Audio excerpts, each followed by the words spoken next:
Hello, I'm Pastor Hilly. Thank you for joining us for Faith Lutheran Church's Adult Forum series. We're calling this episode Advent Means Coming. But before we get to our special guest this week, a brief reminder that during this time of social distancing, there is wonderful ministry coming out of the community that we call Faith Lutheran Church, right here in Whitehall, Ohio. Ministry that includes this very podcast. If you would like to support the ministry of faith financially, please find the link labeled Giving in the description below.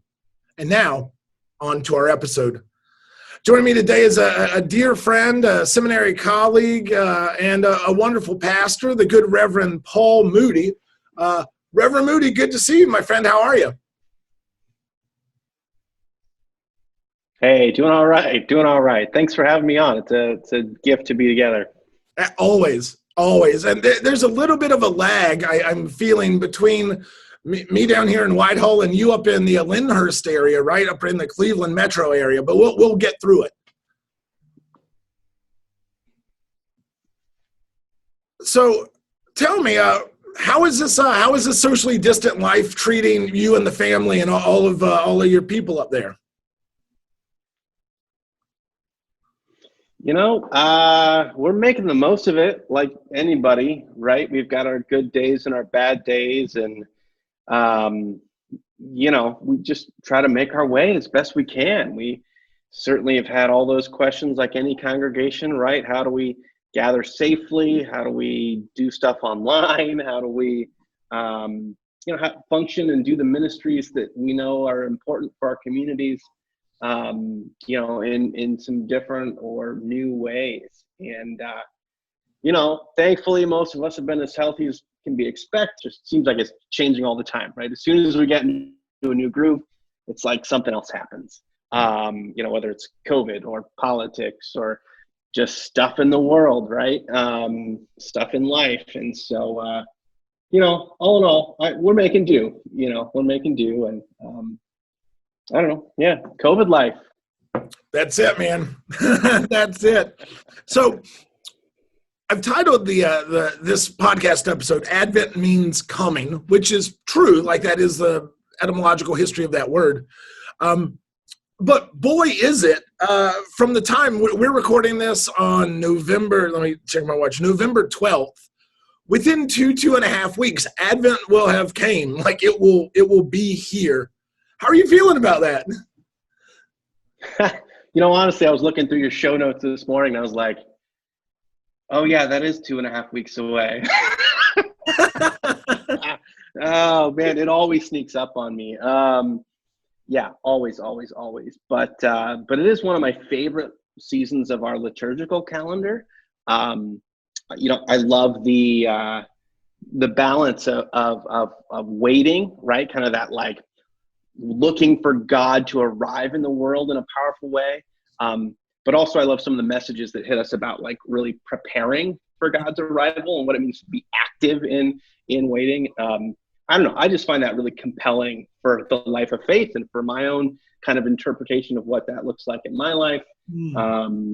And so, yeah, it is. It's crazy that it's this close though. Time is passing so weirdly this year, right? Right.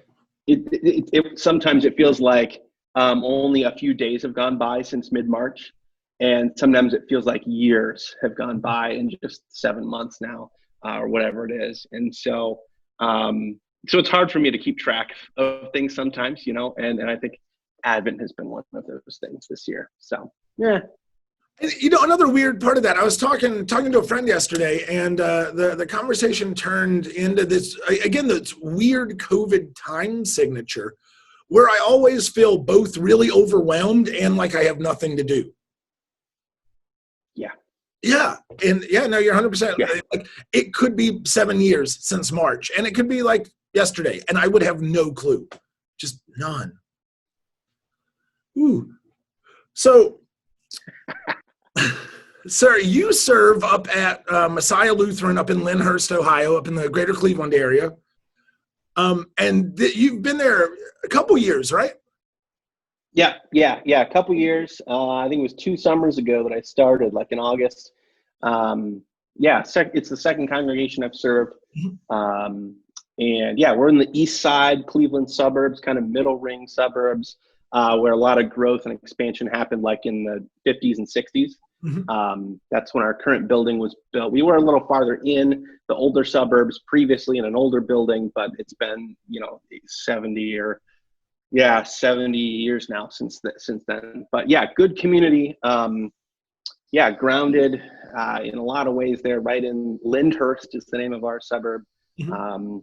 And yeah, but neat community. One of the things, I mean, they've got a couple of good kind of banner ministries that are some of the things that really like drew my eye. It was one of the first congregations I got paperwork for when I was looking for the next leg of ministry.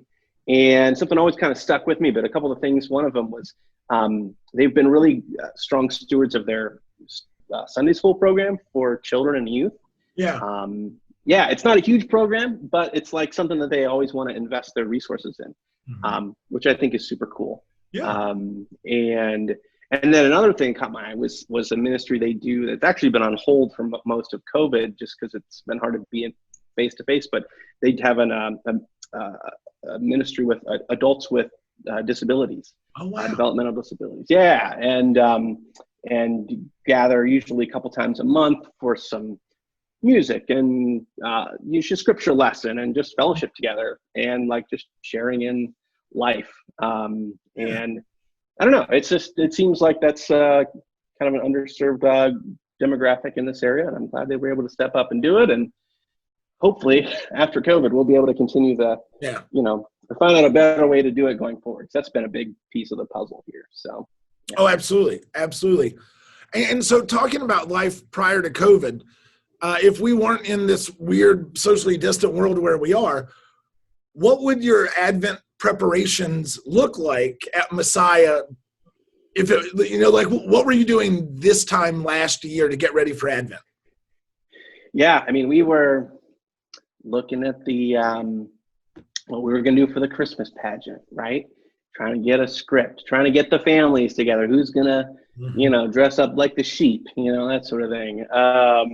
And of course, all the liturgical stuff, right? Getting out the blue paraments and getting out the Advent wreath and looking at our schedule for when we want to put up the Christmas tree and when we want to turn the lights on. And when it's like week by week. Yeah, I think our kind of theme for at least, last couple of years was a progressive Advent, right? Each step closer to Christmas. And so each week would change a little. The sanctuary would develop a little.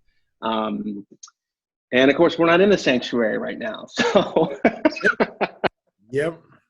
Yeah, but yeah, this would be like high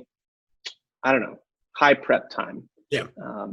Yeah. And yeah, so it's definitely weird not thinking through some of those things the way we have in years past. But so that being said, what if anything are you able to do for Advent prep as we are reimagining everything every day? That's a good question. I think we're going to make a practice of lighting candles every week in our at-home video services. But otherwise, we're looking at some other things. When we're not in video mode for worship, we've been trying to have parking lot services, like where we pull up our cars and listen in on the radio, whether, as long as the weather holds for that sort of thing. And so a few of our folks have been talking about trying to get some Christmas lights maybe up on the trees at the back of our building where our parking lot is. Yeah. Maybe decorating for the season back there a little bit. And but yeah, I'm really kind of hoping that of all things, the scriptures are going to be carrying us this year and helping interpret our lives rather than some of those other things that we'd normally be doing. But yeah, I don't know. We can hope. we can hope. Yeah. So I was thinking about this earlier because the way the building here is at Faith, we have this huge glass corridor that you can see from the main road. And one of the cool things we do to decorate is there are about 5 Christmas trees that all get set up, and that way if you drive down the road you see all these 5 trees. I was talking to our decorating committee today actually, and they said we want to put up all the trees for Advent and Christmas. And I'm like, that is a great idea, because again, you want people driving by to know, hey, there's still life, there's still ministry, like there's still stuff happening there, and it helps remind the community that, you know, we're getting ready for Christmas. Yeah. I mean, what I'd really like to do is I'd like to find, you remember the old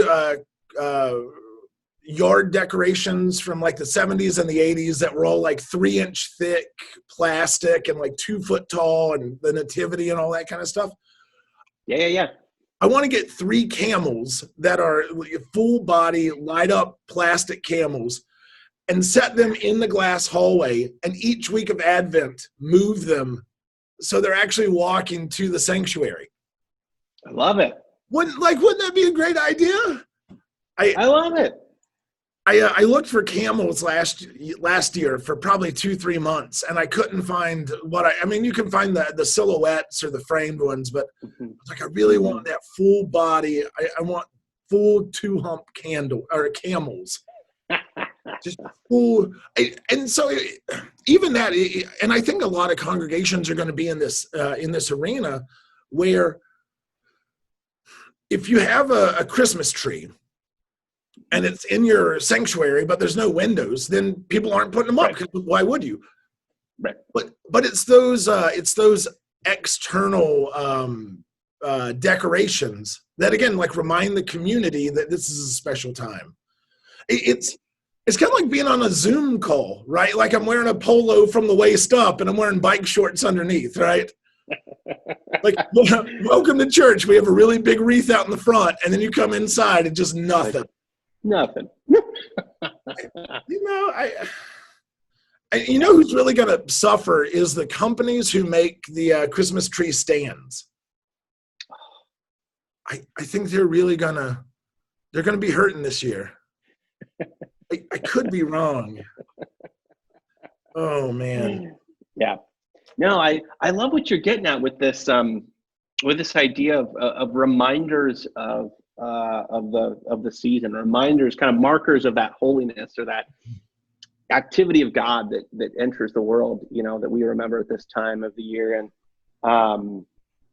you know, because I think there are ways to do that, right, that are different than what we would normally do. And yeah, and I kind of got me thinking of what would work on our stretch of road where our building is located. Yeah, you know, that's I had a great mentor who said, you know, the most important thing you can do at your church is during business hours, make sure there's always a car there and always somebody picking up the phone, right? Yeah. To remind the community that you're there. And I think especially now, especially with everything going on, where isolation and depression and all these things are just in such overwhelming realities, reminding the community that our churches are in, that churches are still there, and that, you know, is that first step of inviting them into the scripture being the thing that will carry us through this season. You know? Yeah, because, you know, as familiar as the story is, you know, for even culturally, right? I mean, you know, we as pastors, we nerd out about all the, you know, when the prophetic texts come up and the, you know, all the end time stuff and that link to the beginning and all that, you know, stuff we nerd out about.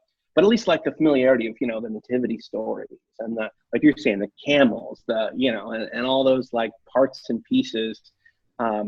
And if there's ways to like conjure that, you know, in our community's imagination, yeah, like you said, even if we're not meeting at the building, maybe a way to just say, hey, remember, we're in this together, you know, and somehow God was present amidst it, you know, even in the COVID era. But yeah, I don't know if there's ways for us to, I don't know, just foster that community connection, right? I don't know. Well, I mean, but that gets us to a really interesting question, right? So if you had an unlimited budget and nothing was off the table, like what could you do this Advent season to like remind the community and help engage? If nothing is off limits, like, I mean, coming out of the conversation we're having right now, I would go to Home Depot and buy the largest inflatable nativity set I could find. I Yeah. would set it because we have a big piece of property that is up against the main road, and I would set it up there, and I would run spotlights on it, and just like we do at the nativity in the church, I wouldn't put up the baby Jesus until Christmas Eve. Mm-hmm. You know, again, like let's just be Right. a reminder to the community, right? Like, Yeah. and we have people on the street who have, you know, blow up, you know, skeletons dressed like Santa and all kinds of stuff, and that's cool if that's your thing, you know, like. You're into NASCAR, you get Dale Earnhardt Santa. We're going to put up a 2-story inflatable luminous nativity. Amazing. Right. That'd be super cool. Yeah. Yeah. That would be lovely. Yeah. Or like, I was thinking we love, I mean, there's like all the hymns and the carols of the season, right? That are always so like evocative. I wonder if, you could like hire a brass quartet to stand out front and like play Christmas carols, like during rush hour or something when people are driving by. I don't know. That would be really, yeah. Or, I mean, all 30 verses of O Come Emmanuel. I'm just thinking, like, imagine, I mean, this would seem counterintuitive, but it may be a really good idea in a non-COVID world when we return to the worship space. Have a brass quartet set up in front of your church on like Christmas Eve and just play to get people's attention and then invite them in so that, it would happen concurrently. But, again, it's like, how do you engage? Yeah. Huh. Mm. I don't know. I'm on a camel kick right now. I'd really like to rent live camels. I feel like that would, but again, I legitimately, yeah. I feel like renting live camels. I'm so much. That's just such more of a Christmas image, right? That's very Wiseman. Mm-hmm. And so we to take a step back and be like, all right, huge countdown clock, like an end of the world clock that counts down to Christmas Eve. Yeah. And yeah. Don't put any explanation under it. And it's like just this huge rolling clock. And then just put the church phone number under it and see if people would call.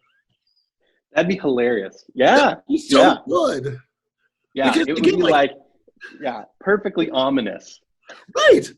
And that's the spirit of Advent, right? Like, we're waiting on something. We're not sure how this is going to work, but we're waiting on something. Like, that would be amazing. Yeah. Well, that's good. Yeah. Yeah. Yeah. I really liked what you were saying about at Messiah having that kind of progressive Advent in terms of decorating. I mean, one of the things it reminds me of is my favorite part of the Easter Vigil is if you do the full nuts and bolts version of it. You come in from the labyrinth, and the first thing you do is you decorate the chancel as part of worship together. And to me, like, I mean, for what we do, because I'm, there all 3 worship times on a Sunday, like, that's the thing that means the most is like, I come into church and everything's still dark and covered. And then by the end of the day, all the lilies are out, all the flowers are out, et cetera, because it helps us move time. And to think about that with Advent and to do that in a really intentional way where we're going to build it and build it and build it.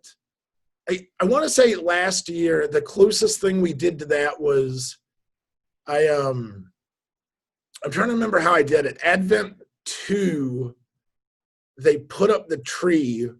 Advent 3, they put up the lights on the tree. And then Advent 4, we did everything else. But again, like, let's do this really intentionally. And people, like all of us church people are, because we like the things we know, there was a little trepidation, but people really got on board with that. They're like, that was a really kind of cool approach.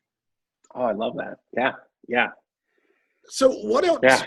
What else could you do at any church that has that kind of rollout mentality?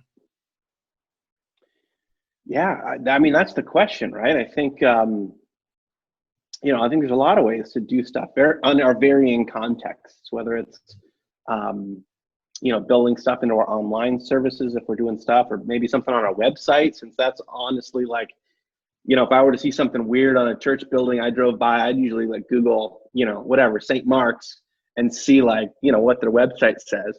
Maybe put something fun or engaging on the website. But yeah, maybe like you're saying too, there's something to be said for that physical, something right there at the building. Also that would grow, week by week, whether it's giant candles in the front yard, light one. Or, I don't know. The camels moving towards the creche scene, or all that, or, I don't know. You got anything up your sleeve? No. It just, again, I told the decorating committee today, if any of them find large luminous camels, to buy them, and I'll take care of business. I'll get like a 2-inch paddle drill bit. I'll put a hole in it, stick a LED in the back, and Boom. We're good to go. But so another thing that people love about Advent, and I'm definitely in this box, is the Advent wreath. Like, because the Advent wreath in and of itself is a rollout kind of progressive celebration. And it's one that we've all been doing since we all have cognitive memories. And again, it's how do we recreate or how do we provide Advent wreath experience through a digital or an online arena? I think that's kind of tricky. Yeah, it is. I mean, because there's something like, when we gather in our sanctuaries in Advent and light that candle and whatever we do around that, right? Whether it's a prayer we say or sing another verse of O Come, Emmanuel, or how we mark the occasion.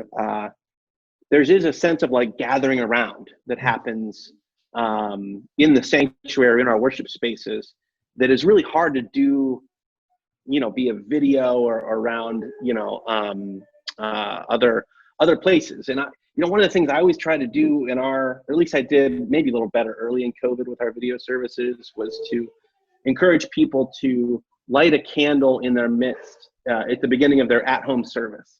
And of course, we were doing them like pre-recorded. So, I'd say whenever you're tuning in, now's the time, light that candle as God gathers us for worship.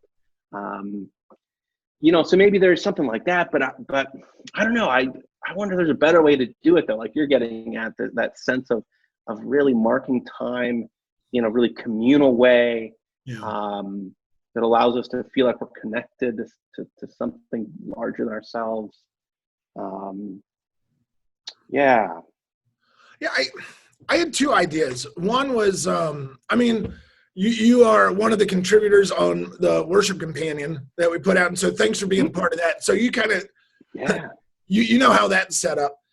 And one of the things I did on All Saints Sunday was in the section in between the sermon and the prayers of intercession, I had the organist record 3 verses for all the saints.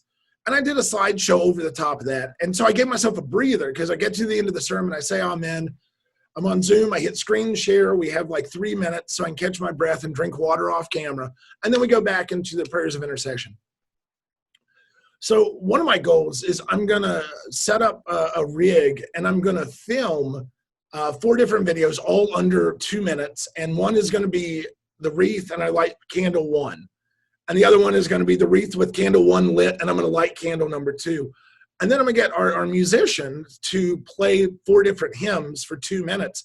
And I'm going to make these like little videos, which is the wreath in the sanctuary. And these, like each week, another candle is lit. So I can like plug that video into our worship on Zoom. I mean, that's the only way I can figure out how to have everybody watch an actual wreath lighting. But my other idea, and I'm really intrigued by your light candles at home. I had the idea to put a Advent candle prayer on the front end of worship, and then to make available to everybody in the congregation, actual candles with a label on it that says, Advent, Christmas, Epiphany, 2021, Faith Lutheran Church. Yeah. And so to, have people pick them up, give them those candles, and then say, okay, it's time for the Advent prayer candle or Advent wreath prayer. Light your candle at home and we'll all do this together. And so here's my back end to that thought. I'm not a big fan of replacing the Advent wreath. I love it, but again, we have to be creative, Yeah. Yeah. So I'm talking to this company and they upcycle a lot of things. And so the candle jars are actually like sawed off, polished down wine bottles. So they're sizable candles. Yeah. And I wonder if we can figure out a way to make that candle multi-functory. Whereas in the 4 weeks of Advent, we'll use this during the Advent wreath time. But then during Epiphany, the season of light, we still very intentionally are like, this is the part in worship that we keep lighting this, and this is why. I like that. Right, because there's a teaching moment, there's a physical reality.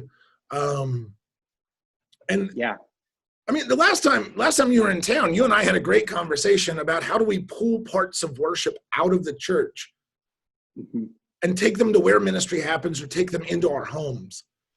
Yep. Yeah, I love that. And also the thing I love about it too is that it draws forth that thread from Advent to Christmas to Epiphany and beyond, right? Like, because there's this movement that all these festivals are connected. And it might help us tell that story a little better. And yeah, like you said, having it at home, practices in our own, so much happens in our, in our living rooms or in our dining rooms now, that, maybe there's a way to, I don't know. I think there's some cool layers to that. I really like that a lot. No, yeah. And as you say that, when we talk about the liturgical year, it's the 2 cycles, right?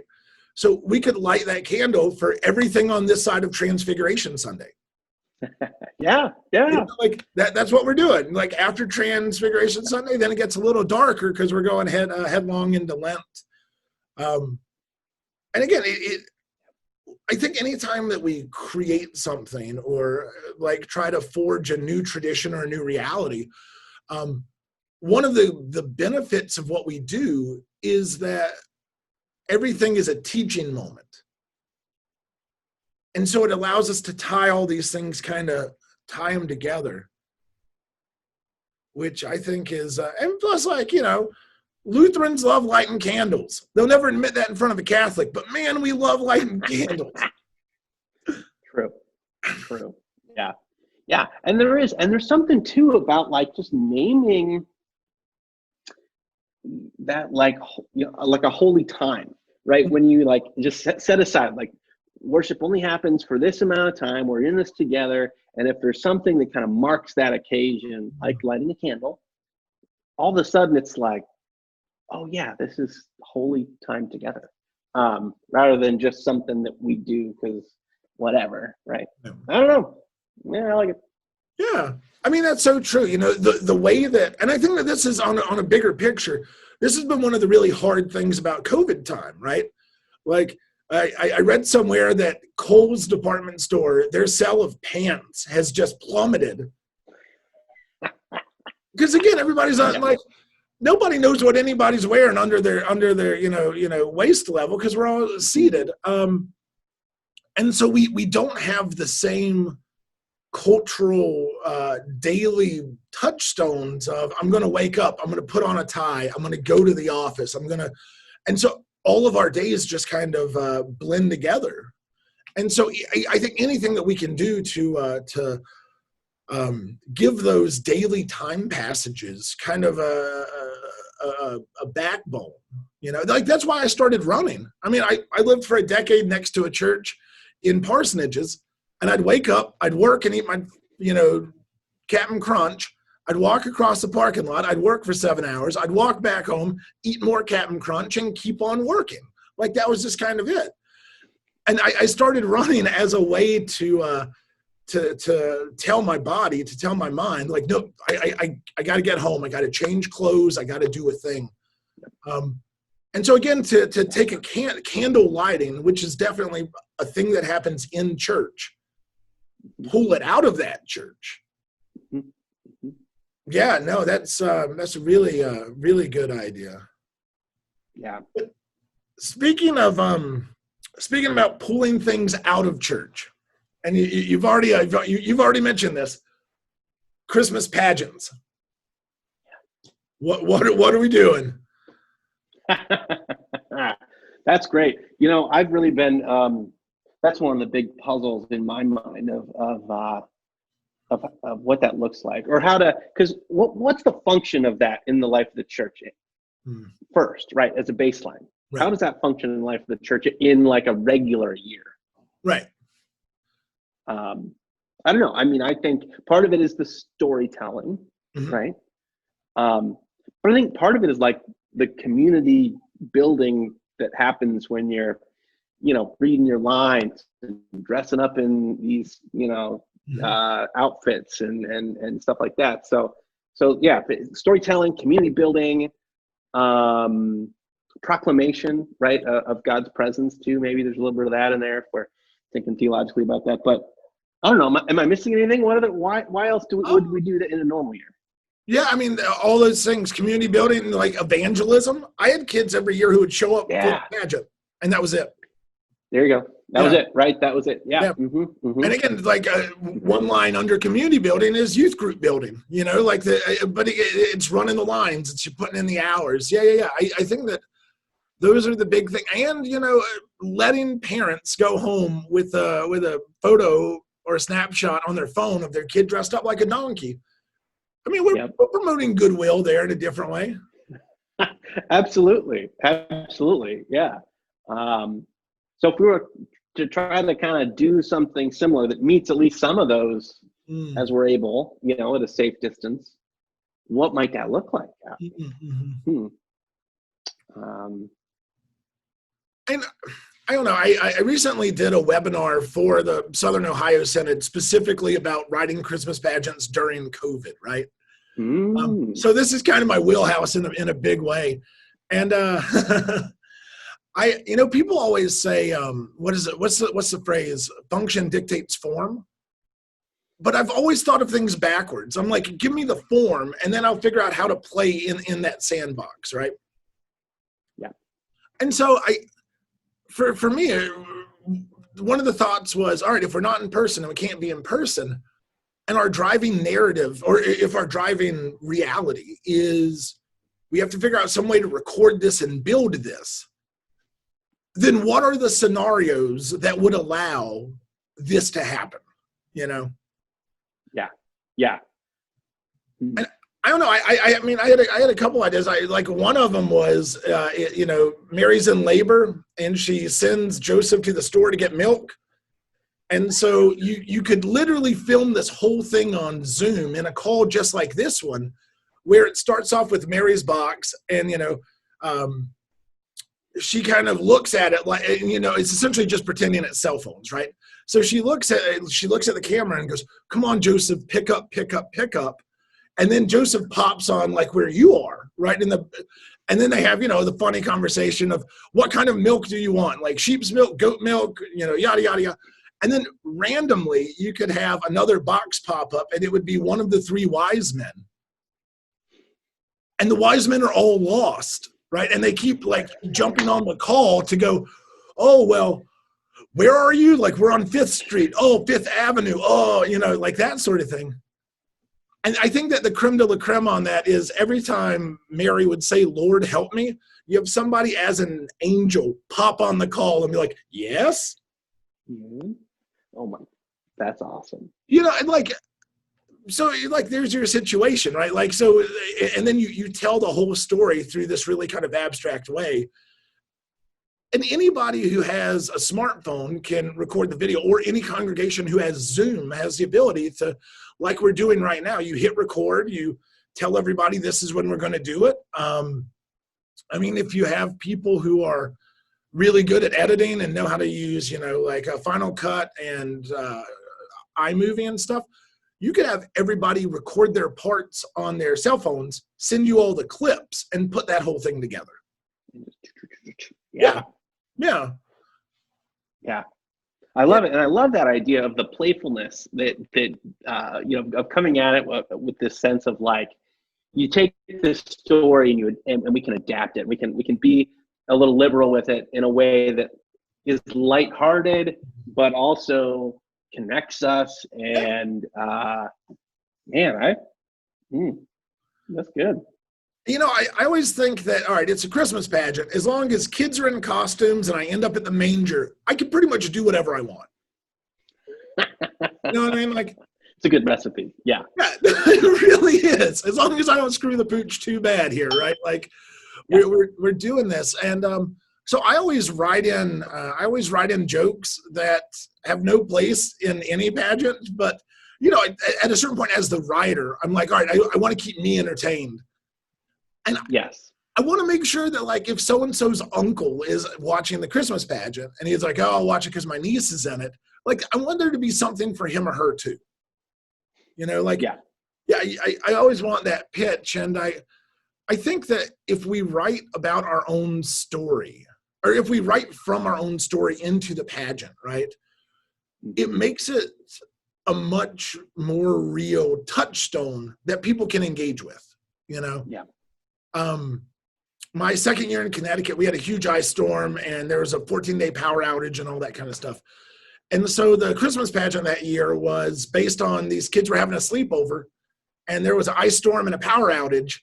And one of the dads said, if you can tell me the whole nativity story from memory before the power comes on, I'll take you out to ice cream. Right? And so, like, the Christmas pageant starts and there's like, oh, there's an ice storm, and everybody in the room goes, oh gosh. But like, we had all just lived through that, right? So I don't know, you could use the same kind of like Zoom cell phone thing, and your premise could literally be Jesus is born and it's during social distancing. Like, how do we invite people to that? Yeah, right. And I think that, like, if that was your vibe, right? Like, let's say you have a brother, sister who don't mind, or friends who you could have your Mary and Joseph in the same place at the same time. I think that a really powerful image for the end of that Christmas pageant would be a Zoom call like this one with 28 boxes or whatever the max number of boxes is. And the one in the middle is Mary and Joseph and the baby Jesus. And all the other ones are angels and innkeepers and sheep and people and wise men and church members and people dressed up in costumes all around, like, because that's what Christmas is, right? It's all these things coming around. That's awesome. Yeah. Yeah. And beautiful, right? Like, what a beautiful way to like contextualize what it means to be gathered around Christ in this era. Mm-hmm. Yeah, that's good. My most recent idea, and I floated this by some parents, and they seemed on board. You remember back in the day, and let's date ourselves real quick. Back in the day before streaming, when you would just go buy the DVD of your favorite show. Mm-hmm. And the last DVD was always outtakes and audition footage and all that kind of stuff. Yes. And so it would say, like The Office casting for Pam, and it would be every female reading those lines. And which is always kind of fun to watch, that kind of thing. So my idea for the Christmas pageant is it's going to start with a black screen, and it's going to say, in the year 2020, Faith Lutheran Church had open casting for its Christmas pageant. These tapes have recently been discovered. And so I'm going to write audition lines for Mary, Joseph, angel, wise man, innkeeper, sheep, like all that kind of stuff. And I'm going to get all these kids and adults to read these parts. That's awesome. And so then it'll be like casting for Mary. And of course there'll be kids and there'll be, older members of the congregation and men and women and everybody. And then because then you get to have all these jokes like, reading for sheep. And it would just be, like patriarchs and matriarchs in the best sense of the word, looking at the camera and going, bah. And then at the end of it, because I have two families and they're all cousins, and probably, have them do the actual dramatic reading of the Christmas pageant, even just like the 4 or 5 of them in the sanctuary, because they're, they're cousins and that sort of thing. But yeah, I'm a big fan of, I don't know, form forces function, right? So I'm like, all right, if this is what I'm doing, this is what I'm doing. Yeah. Yeah. Oh, I love it. Hmm. Yeah. Yeah. There's some legs there. Yeah, no, I think so. I think so. But yeah, it's so weird. But I feel like I've been saying this a lot this year. Because I remember in Pentecost, I did a podcast. And I said to the guest, I go, this is the most Pentecosty Pentecost in hundreds of years, because there's more sermons online and there's more church, more engaged than, this is like a flaming tongues kind of thing when we actually look at the world, right? And then what was it? It was a sermon a couple months ago, and I'm trying to remember what it was. But it was talking about the journey and being stuck in the journey and that sort of thing, right? Or Reformation Sunday this year, I reminded everybody that everything we talk about as Lutheran history happened in the wake of a pandemic. So literally, what the church does after a pandemic is how we were formed. Like, that is our bread and butter, right? And so here we are in Advent, which it means coming and waiting and all these sorts of things. And what is every human being in the world doing right now? Waiting for the next step. Mm. And you don't want to smother people with that, but I think if we ignore that, then we're doing a really big disservice to the power of the gospel for people who are like you and I, just stuck in the world as it is. Yeah. Mm. So I don't know. I mean, you know what I would love? I would love for it all to be cleared up by Transfiguration Sunday, because that would be the best Transfiguration Sunday sermon ever. Look behind us, look ahead of us, and keep going. Yeah. The big turning point. Yeah, that would be so good. Yeah. I don't know, man. Mm. Mm. Yeah, I love it though. I mean, I think there's really something to be said for really naming some of those realities that we're in, but not in a hopeless way, but in a way that continues our yearning ahead, right? Mm-hmm. And for what's next, and to call us to faithful living in the midst of that, right? Because we're all stuck in this. We're all trying to figure it out one day at a time, and yeah. I feel like I do that like 80 times an hour. I just kind of look at everything and I'm like, But that's also just that feeling that all of us have of like, it's like you go out for a run and you can never get into an actual gate, right? It's just like baby stepping. Like, it feels like baby stepping since March 15th, just every day. Yeah, no kidding. So here's a question. No kidding. Yeah. What is your least favorite Advent or Christmas decoration? Ooh. My least favorite Advent or Christmas decoration. My pet peeve is, and this is just liturgical nerdery that probably doesn't really make any difference, but my pet peeve is red before Christmas. And even red is really not like a liturgical color in our tradition, right? At least for this time of year. But often it comes in with poinsettias and ribbons on things, and the red berries on the wreaths, the evergreen wreaths and things of that sort. So it's just part of our the natural world. I think in the middle of winter or the beginning of winter. But I love just like the blue, of Advent, and the color of that, of nighttime, but also like expecting the dawn. Yeah. And that blue of the sky that comes that time of year. And so, yeah, so I'm always like, put the red away. Like, give it a couple more weeks. We'll get to Christmas. We'll get there. Yeah.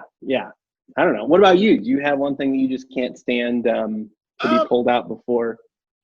So liturgical pet peeve would be 5 candles on the Advent wreath.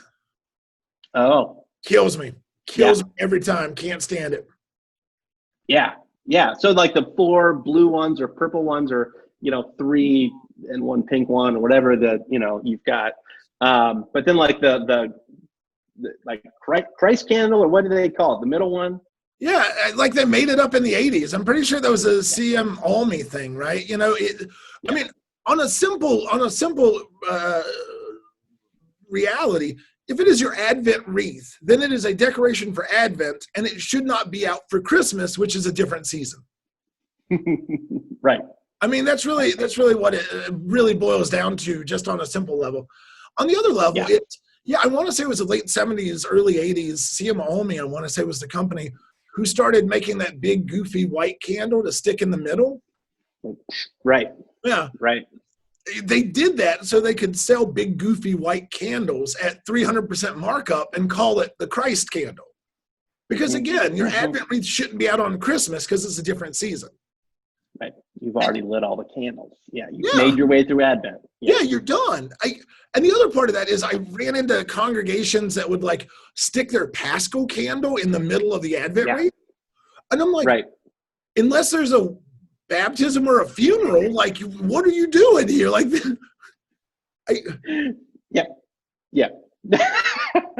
A mixture of symbols and one of those things.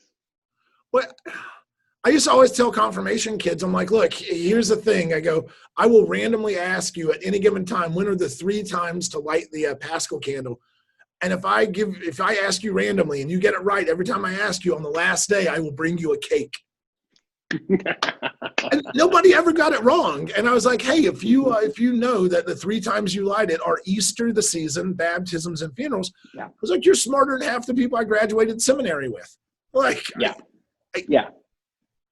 Well, and that's the thing, right? These symbols in our midst, they carry so much meaning. And if we have an interpretive framework that is consistent, it helps us interpret our faith then, right? And it's just like, so it's tough to see all that stuff when it just gets garbled and it doesn't really mean anything anymore. It's like, why do it at all? And then,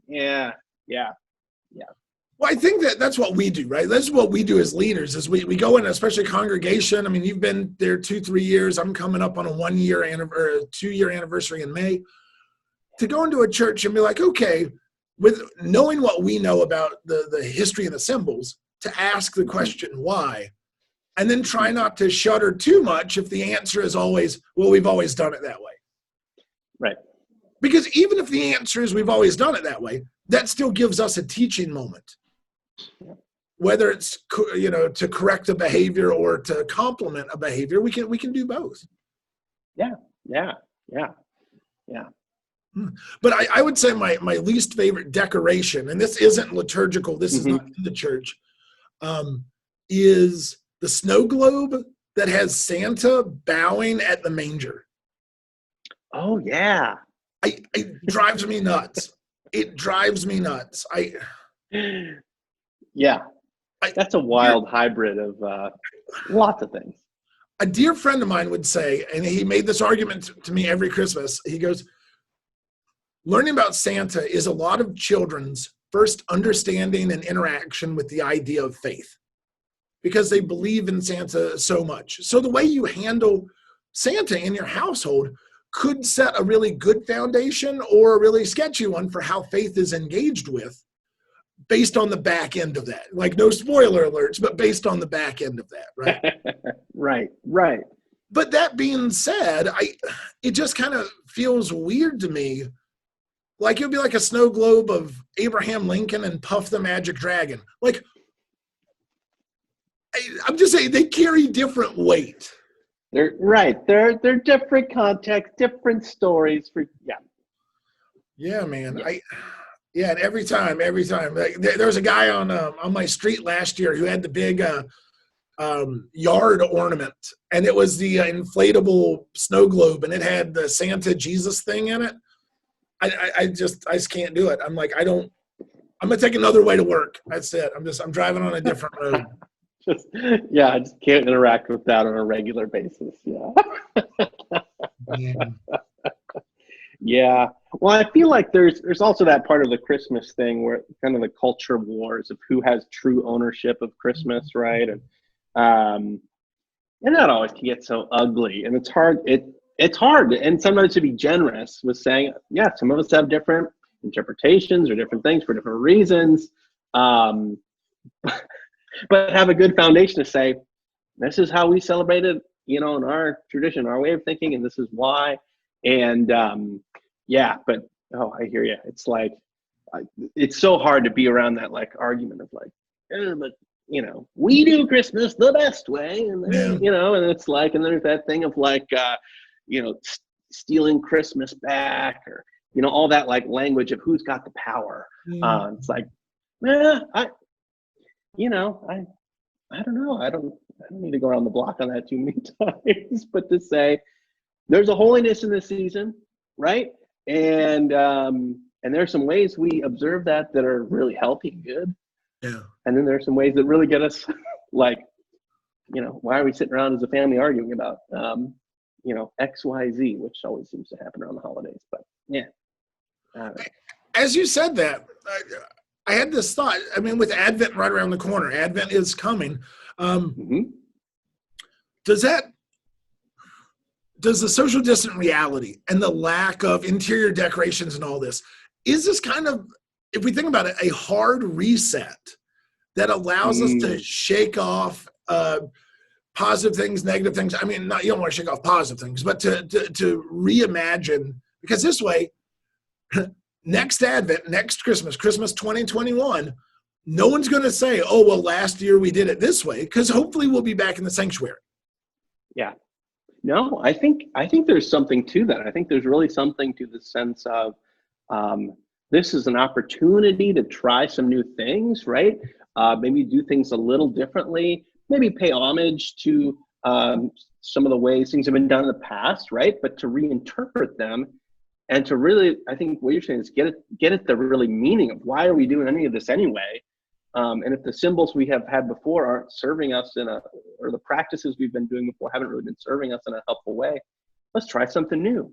Mm-hmm. And then, next year, the year after, there's a little more freedom to say, oh yeah, COVID was the year that we turned the corner, tried something new and found out, wow, that was actually pretty good. Maybe we don't always have to, I was reading a book the other day. I found it the most counterintuitive book to read in COVID, so I thought it was a great idea. It was titled "The Art of Gathering," and it was about how to. It's amazing. Pira, Pirya, Pakra, something like that. Amazing book about how to put together everything from town meetings to working on committees to church trips and all that kind of stuff, and just how to, again, be really intentional and value people's time and do that sort of thing. And one of the things that the author always points to is whenever you're getting ready to plan your gathering or plan your event, she would say that the question, what are we doing, is not second or third to the question, why are we doing it? And so to reevaluate as pastors and as church people, to take this year as that hard reset. And then when we start pulling things out next year, as people go, oh, well, what do we do with that? What do we do with that? The question is, it's like, well, why do we do that? Yeah. Yeah, no, that's good. I think that's the question. Why? Yeah. How do you do this? Or why don't we do things in a different way? Well, my friend, thank you so much for your time. Thanks for coming on and like brainstorming a little bit and having a little Advent conversation. The good Reverend Paul Moody, pastor at Messiah Lutheran Church in Lyndhurst. Am I saying that right? Lyndhurst? Yeah, you got it. Yep. Yeah. I'll put the website address for Messiah Lutheran Church in the show notes below. Go check out what Pastor Moody is doing there. Great stuff, great guy, great friend. Thank you so much for friendship and everything we've meant to one another over the years. Yeah, I appreciate it. Peace along the way. Take care, man.